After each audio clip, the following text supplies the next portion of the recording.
এই বাচ্চাগুলো আমি হিটস্ট্রোক থেকে রক্ষা করার জন্য কী করছি তা আপনাদের মাঝে শেয়ার করছি। আমি প্রতিদিন সকালে 7টা থেকে 8টার মধ্যে বাচ্চাগুলোকে খাবার দিয়ে দিই। তখন ঠান্ডা থাকে, বাচ্চাগুলো ভরপুর খেয়ে নেয়। তখন আমি পানির সাথে রানার সি প্রিমিক্স দিই। এটা সাধারণত আপনার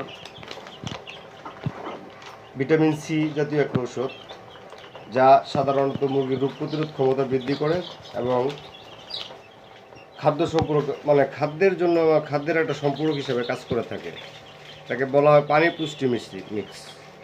ঠিক আছে? তো আমি 1 লিটার পানিতে 1 গ্রাম মিশিয়ে খেতে দিই। সকাল 10টার পর হতে বিকাল 4টা পর্যন্ত আমি কোনো প্রকার খাবার দিয়ে থাকি না। দুপুরে শুধু স্যালাইন পানি দিই। স্যালাইন পানি বলতে এটা হচ্ছে সেই গ্লুকোলাইট বেট, গ্লুকোজ ও ভিটামিন এ সমৃদ্ধ ইলেকট্রোলাইট পশু খাদ্য পুষ্টি প্রিমিক্স। রেডি।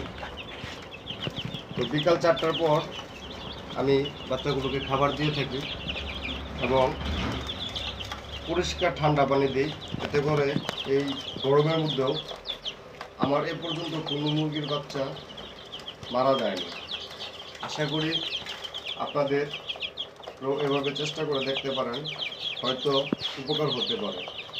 যদি ভিডিওটি ভালো লেগে থাকে তাহলে চ্যানেলটি সাবস্ক্রাইব করে বেল আইকনটি অন করে দিন, পাশে থাকুন। হয়তো নতুন নতুন আরও টিপস নিয়ে আপনাদের সামনে হাজির হব।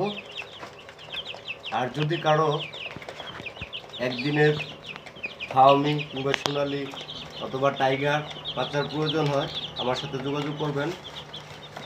Mobile number 01734133630।